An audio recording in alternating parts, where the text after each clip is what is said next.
Maicon odiaba el sonido. Ese eco metálico, frío y rítmico, que marcaba cada uno de sus pasos.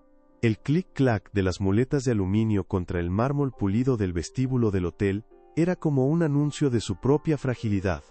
Él, que había pasado una década persiguiendo criminales por los callejones de Madrid, ahora se sentía un intruso en un mundo de lujos que no entendía, y lo peor, se sentía roto.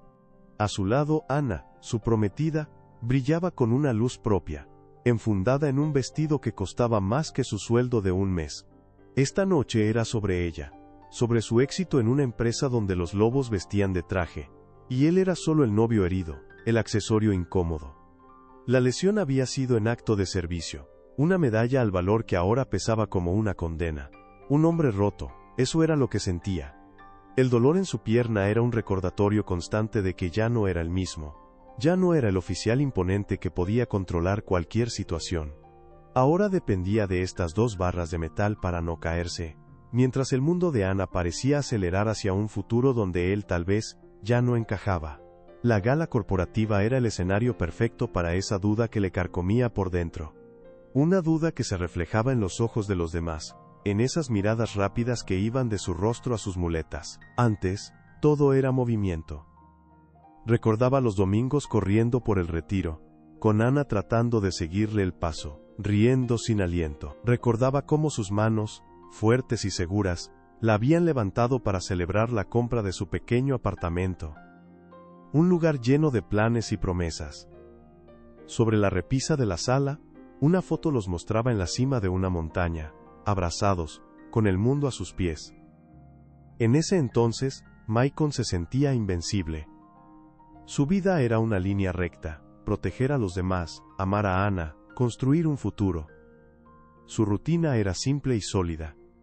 El café de la mañana mientras leía los informes, el beso de despedida de Ana, la adrenalina del deber, y la paz de volver a casa, a sus brazos. Su red de apoyo eran sus compañeros, hermanos de uniforme que le cubrían la espalda, y Ana, su ancla, la calma después de cada tormenta. Soñaban con una casa en las afueras, con un perro, y quizás, algún día, el sonido de risas infantiles. Todo parecía estable, seguro, como una fortaleza construida con los ladrillos de la confianza y el amor. Pero las grietas habían empezado a aparecer, finas como un cabello, casi invisibles. Primero fue el dinero. La baja médica significaba un sueldo reducido, y las facturas de la fisioterapia se acumulaban. Ana empezó a cubrir más gastos sin decir nada, pero Maicon lo sentía en su sonrisa tensa, en su insistencia en que, no importaba, para un hombre acostumbrado a ser el proveedor, el protector, cada gesto de ayuda, se sentía como una limosna. Luego, el apoyo de Ana comenzó a cambiar. Sus conversaciones ya no eran sobre nosotros, sino sobre mi carrera. Hablaba sin cesar de su jefe, Ricardo Vargas, un hombre carismático y, según ella, brillante. Ricardo dice que tengo un potencial increíble, repetía. Ricardo me ha dado un proyecto que podría cambiarlo todo. El nombre de Ricardo se convirtió en un eco constante en su hogar, un fantasma que ocupaba el espacio que la lesión de Maicon había dejado vacío. Él intentaba minimizarlo. Está emocionada con su trabajo, es normal, se decía a sí mismo. Se concentraba en su recuperación con una furia silenciosa, haciendo el doble de ejercicios de los que le recomendaban, soportando el dolor con la mandíbula apretada. Creía que si se curaba rápido, si volvía a ser el de antes, todo regresaría a su lugar. Las llamadas de sus compañeros de la comisaría se volvieron más esporádicas. Las miradas de lástima habían reemplazado a las de respeto. Lo mantenían al margen, como a una pieza de museo. Una tarde, mientras revisaba las redes sociales, vio una foto. Era de una cena de la empresa de Ana. Ella estaba sentada al lado de Ricardo, riendo, con la cabeza ligeramente inclinada hacia él. La intimidad del gesto le revolvió el estómago. Cuando le preguntó, ella se encogió de hombros. Es solo trabajo, Maicon. Tienes que entender que este es mi mundo ahora. La frase resonó con una frialdad que no supo cómo interpretar. ¿Su mundo? ¿Y dónde quedaba el de ellos? Pero se negaba a verlo. El amor puede ser ciego, pero el miedo a perderlo es un velo aún más grueso. Se aferraba a la idea de que eran solo inseguridades suyas, fantasmas creados por su propia frustración, Iba a recuperarse. Iba a volver a caminar sin ayuda. Iba a demostrarle a ella, y al mundo, que seguía siendo el mismo hombre. Esta gala, aunque la odiara, era parte de ese esfuerzo. Era su manera de decirle a Ana, sigo aquí, a tu lado. Ahora, en medio del salón deslumbrante, rodeado de risas forzadas y el tintineo de copas de champán, se sentía más solo que nunca. Ana lo había dejado por un momento para hablar con unos colegas, y él se quedó ahí, anclado en su pequeño espacio, observando. Veía cómo ella se movía con una soltura que él había perdido, cómo su sonrisa se iluminaba bajo las luces del salón, especialmente cuando Ricardo Vargas se acercaba a ella. El CEO era todo lo que Maicon ya no era, alto seguro, con un traje impecable y una sonrisa que parecía comprar voluntades. Le puso una mano en la espalda a Ana, un gesto posesivo que a Maicon le hizo apretar el mango de su muleta. Ana no se apartó. Por un instante sus miradas se cruzaron a través del salón. En los ojos de ella, Maicon no vio a la mujer que amaba, sino a una extraña, una mujer que lo miraba con una mezcla de lástima y vergüenza. Fue un segundo, nada más. Pero fue suficiente. La primera grieta real en la fortaleza que creía inexpugnable. Se dijo a sí mismo que estaba exagerando, que el dolor y la frustración lo estaban volviendo paranoico. Trató de sonreír cuando Ana regresó a su lado, diciéndole que la presentación estaba a punto de empezar. Él asintió tratando de recomponerse, de creer en la historia que se había contado a sí mismo. La historia de que todo iba a estar bien. Mientras las luces bajaban y Ricardo Vargas subía al escenario, Maicon sintió un frío recorrerle la espalda. Un instinto, el mismo que le había salvado la vida tantas veces en la calle, le gritaba que algo estaba terriblemente mal. El hombre en el escenario no era solo el jefe de su prometida. Era una amenaza. Y él, por primera vez en su vida, no sabía cómo enfrentarla. Solo podía quedarse quieto, apoyado en sus muletas y esperar el golpe. El discurso de Ricardo Vargas era magnético, una sinfonía de poder y ambición que envolvía el salón. Maicon a un lado sentía orgullo, el orgullo por Ana. Cuando Ricardo la llamó al escenario, una sonrisa genuina, la primera en toda la noche, se dibujó en su rostro. Ella era brillante. Se lo merecía todo. Pero la sonrisa se congeló. Se quebró como un cristal. Ricardo no le entregó un trofeo. Se arrodilló. El silencio fue absoluto, denso, como si el aire se hubiera solidificado. Y entonces, la voz del CEO, amplificada por los altavoces, se clavó en Maicon como un cuchillo. Ana, ¿por qué atarte a un hombre roto? Cásate conmigo en lugar de tu novio inútil. La frase no fue un susurro. Fue una detonación. Cada palabra diseñada para destruir. Inútil. Roto. Las miradas, cientos de ellas, se giraron hacia él, hacia sus muletas, hacia su rostro que perdía todo color. Vio los ojos de Ana, solo por un instante. Un abismo se abrió entre ellos. En su mirada no había sorpresa, ni horror. Había cálculo. Una decisión. El micrófono captó su respuesta. Un susurro que sonó como un trueno en el silencio sepulcral. Sí. El mundo de Maicon se vino abajo. El estallido de aplausos y risas fue una ola de ácido que lo ahogó. No sintió rabia. No sintió tristeza. Solo un vacío inmenso. Un zumbido en los oídos. Se dio la vuelta. No dijo nada. No podía. El único sonido que competía con la celebración era el suyo. El clic-clac de sus muletas sobre el mármol. Un compás fúnebre marcando su retirada. Clic-clac. Su dignidad rota. Clic-clac. Su corazón hecho pedazos. Clic-clac. El eco de un hombre que acababa de desaparecer. Los días siguientes fueron un borrón de paredes grises, y un teléfono que no dejaba de vibrar. Mensajes de amigos que no sabían qué decir.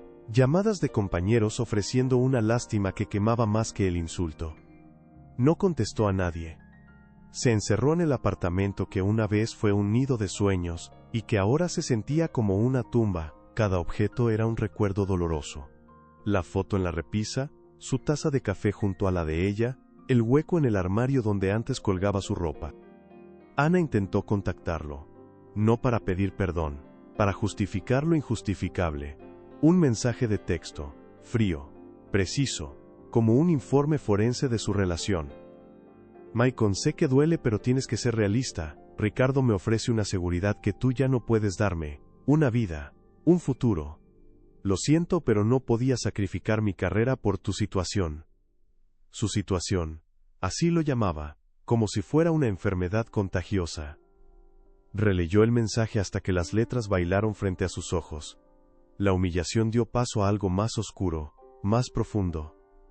Una ira helada que le recorrió las venas y le aclaró la mente. La culminación llegó una semana después, mientras navegaba por internet sin rumbo. La noticia estaba en todas partes. El CEO Ricardo Vargas se compromete con la estrella en ascenso de su compañía, Ana Solís. La foto era perfecta. Ella, radiante, mostrando un anillo de diamantes que parecía una estrella. Él a su lado, con su sonrisa de depredador satisfecho. Esa noche, Maicon no durmió. Miró su reflejo en la ventana oscura. Vio a un hombre encorvado, con la mirada perdida, y 2 barras de aluminio como compañeras. El hombre roto que Ricardo había descrito. El novio inútil que Ana había desechado. Y en ese momento de absoluta oscuridad, algo hizo clic. No en sus muletas.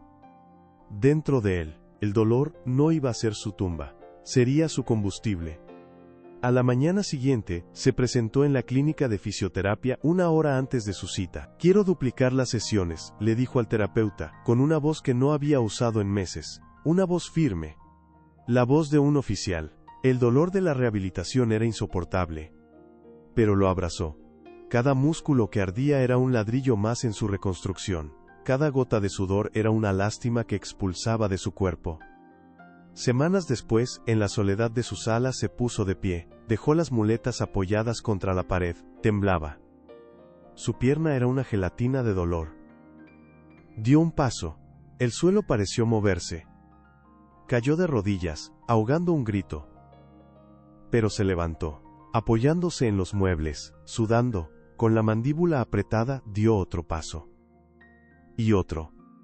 Esa noche caminó de una pared a otra, una y otra vez, hasta que el agotamiento lo venció. Fue su primera victoria. Una victoria silenciosa que nadie aplaudió, pero que valía más que todos los premios de aquella maldita gala. Pero la recuperación física era solo la mitad de la batalla. Su mente, afilada por años de investigación, no podía dejarlo pasar.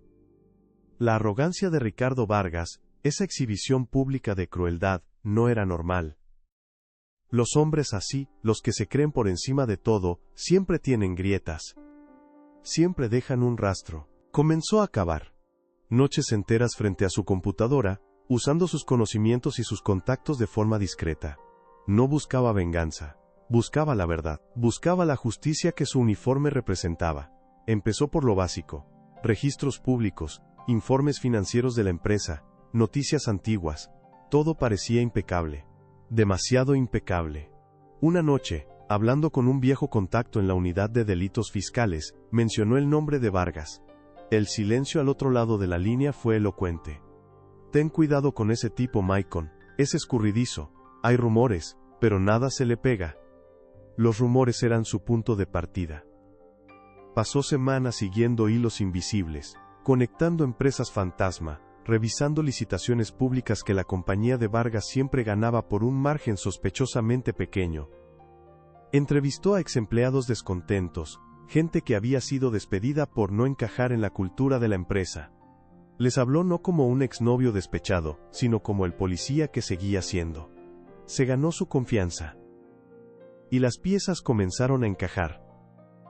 Descubrió un patrón. Un elaborado esquema de sobornos a funcionarios para asegurar contratos, facturas infladas para blanquear dinero, y una red de extorsión a competidores más pequeños. Ricardo Vargas no era un genio de los negocios. Era un criminal de cuello blanco, protegido por una fachada de éxito y poder. Con cada nuevo descubrimiento, Maicon sentía que recuperaba una parte de sí mismo. La niebla de la depresión se disipaba, reemplazada por la claridad de un propósito. Ya no era el hombre roto. Era el cazador. Y su presa, tan arrogante y segura de sí misma, no tenía idea de que estaba siendo acechada. Un día, encontró la prueba definitiva. Un correo electrónico encriptado, recuperado del servidor de un exdirectivo, que detallaba una transferencia millonaria a la cuenta de un político influyente. Era la pistola humeante, lo tenía. Miró el calendario. La boda de Ana y Ricardo era en 2 semanas, el evento social del año. La culminación del sueño de ella y del imperio de él. Maicon sonrió, pero no había alegría en su gesto. Era la sonrisa fría y serena de la justicia que está a punto de ser servida. El día de la boda amaneció con un sol radiante, una ironía cruel para la tormenta que estaba a punto de desatarse. La iglesia era un monumento al exceso, adornada con miles de flores blancas y abarrotada por la élite de Madrid. Cada invitado era una pieza en el tablero de poder de Ricardo Vargas. Maicon observó todo desde un coche sin distintivos al otro lado de la calle. No sentía nervios, ni siquiera el fantasma de un corazón roto. Sentía el pulso firme y tranquilo de un cazador esperando el momento preciso para actuar. Vio llegar a Ana. Estaba deslumbrante, envuelta en un vestido que parecía tejido con luz, con una sonrisa ensayada para las cámaras que la asediaban. Por un segundo, Maicon buscó en su rostro a la mujer que había amado, la que se reía sin aliento en el parque, la que le curaba los rasguños después de un mal día.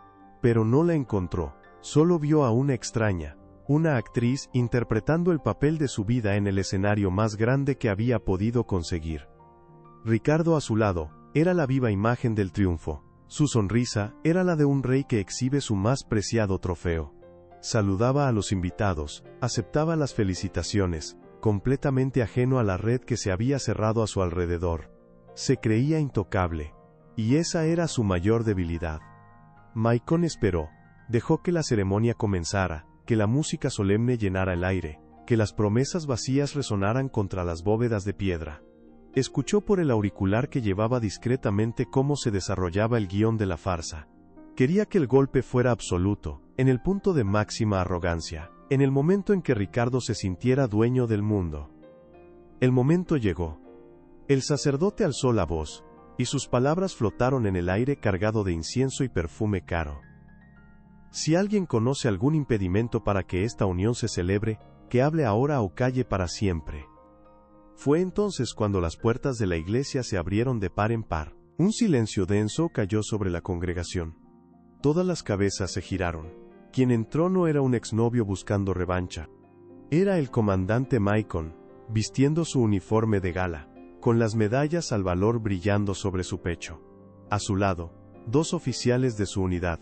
Caminó por el pasillo central con un paso firme y seguro, un paso que no dejaba rastro de la lesión que una vez lo había definido. Cada paso firme y sonoro sobre la piedra borraba el eco humillante de sus muletas. Las miradas de los invitados pasaron de la confusión al shock. Los murmullos se extendieron como un incendio. Ana se quedó petrificada, su rostro una máscara pálida de incredulidad y terror. Ricardo frunció el ceño, su sonrisa de triunfo se convirtió en una mueca de furia contenida. Maicon no miró a Ana. Sus ojos, fríos como el acero, se clavaron en el hombre que esperaba en el altar. Se detuvo justo frente a él, impidiendo que el sacerdote pudiera continuar. El silencio era tan profundo, que se podía oír el latido de los corazones. Ricardo Vargas, dijo Maicon, y su voz clara y resonante, no necesitó micrófono para llenar cada rincón de la iglesia. Queda detenido por fraude fiscal, soborno y extorsión. El sonido metálico de las esposas al cerrarse sobre las muñecas de Ricardo fue el único aplauso que importaba. El caos fue instantáneo. Los flashes de las cámaras de los periodistas que ahora entendían que estaban ante la noticia del año estallaron como relámpagos. Ricardo, con el rostro descompuesto por la rabia, gritaba: «Esto es un error, no saben con quién se están metiendo». Pero los oficiales lo sujetaron con firmeza, ignorando sus amenazas. Maicon se giró por fin y miró a Ana. Ella seguía inmóvil, sola en el altar, un ángel de seda y encaje en medio de un infierno. Su futuro, su castillo de naipes construido sobre la ambición y la traición, se había derrumbado en un segundo. En sus ojos, Maicon vio el abismo de su decisión, la comprensión de que había apostado por el caballo equivocado, y lo había perdido todo. No había triunfo en la mirada de Maicon, ni odio, solo el frío y sereno alivio de la justicia cumplida. Había recuperado su honor, no gritando ni peleando, sino haciendo su trabajo, demostrando que el hombre que ella había llamado roto e inútil, era el único que quedaba en pie. Se dio la vuelta y se marchó, dejando atrás las ruinas de una vida que nunca fue real. Mientras caminaba hacia la luz del sol, supo que no solo había cerrado un caso, había cerrado la puerta más dolorosa de su pasado. Y por primera vez en mucho tiempo, se sintió libre. 6 meses después, el eco de sus muletas era solo un fantasma en su memoria. Maicon miraba Madrid desde la ventana de su nueva oficina, una vista panorámica que antes solo había imaginado. El sol de la tarde se reflejaba en la placa de su escritorio. Comandante Maicon Alves, Unidad de Delitos Económicos. La promoción no había sido una recompensa, sino una consecuencia. El caso Vargas había destapado una red de corrupción que llegaba a las más altas esferas, y él, el hombre que habían descartado, fue quien tiró del hilo correcto. Su vida ahora tenía un ritmo diferente, un ritmo sereno. Las mañanas ya no comenzaban con el dolor punzante en la pierna, sino con una carrera de 5 kilómetros por el parque, el mismo parque donde antes corría con Ana. Al principio, cada paso en ese lugar era un recordatorio. Ahora, era solo aire fresco en sus pulmones, un símbolo de su propia resistencia. Había vendido el apartamento, cortando el último lazo físico con su pasado. Vivía en un lugar más pequeño, más luminoso, un espacio que era solo suyo, lleno de libros y silencio, no de promesas rotas.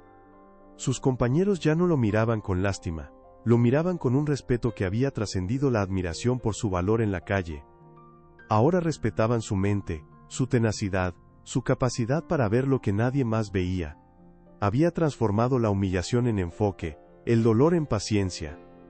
Había aprendido que la verdadera fuerza no residía en la capacidad de derribar una puerta, sino en la perseverancia para encontrar la llave correcta. De Ana no había vuelto a saber nada directamente. Tras el escándalo, su nombre desapareció de las crónicas sociales tan rápido como había aparecido. Se convirtió en la prometida abandonada del magnate caído. Una nota a pie de página en la historia de un crimen espectacular. A veces, Maicon se preguntaba qué habría sido de ella, pero el pensamiento era fugaz, como ver a un extraño por la calle. El amor que una vez sintió se había cauterizado, dejando una cicatriz limpia que ya no dolía al tocarla. Una tarde, mientras revisaba los últimos informes del día, su teléfono personal vibró sobre la mesa. Un número desconocido, un mensaje encriptado. Sus instintos de policía se activaron antes de que pudiera sentir cualquier otra cosa. Abrió el mensaje, solo unas pocas líneas. Él sabía que vendrías. Todo fue una trampa, y ahora yo soy la siguiente, por favor ayúdame. Era ella, Ana. Maicon releyó el mensaje, 1, 2, 3 veces. No sintió una punzada en el corazón. No sintió el impulso de correr a salvarla. Sintió el frío y familiar peso de un caso que no estaba cerrado. La mujer que lo había traicionado y humillado ahora le pedía ayuda. Pero su mensaje no sonaba a arrepentimiento, sonaba a terror. A una pieza más en el retorcido juego de Ricardo Vargas. Un juego que al parecer, continuaba incluso desde la cárcel. Miró por la ventana de nuevo. La ciudad comenzaba a encender sus luces, creando una constelación de historias anónimas. La suya ya no era una de dolor, era una de resiliencia. La vida le había quitado todo para enseñarle que lo único que realmente poseía era su propia integridad. Y ahora, esa misma integridad le exigía una respuesta. No como exnovio. Como policía. La historia no había terminado, quizás nunca terminan del todo, simplemente se transforman. Y él, el hombre que una vez se sintió roto, ahora estaba más entero que nunca, listo para enfrentar el siguiente capítulo, no con miedo, sino con la serena confianza de quien ha caído al abismo, y ha aprendido a construir su propio camino de regreso a la luz. Porque a veces cuando el mundo te destroza, no te está acabando. Te está dando la oportunidad de reconstruirte pieza por pieza, más fuerte, más sabio, y finalmente, libre. Comenta desde qué país estás viendo este video. Y si quieres escuchar más historias de coraje y renacimiento, suscríbete al canal.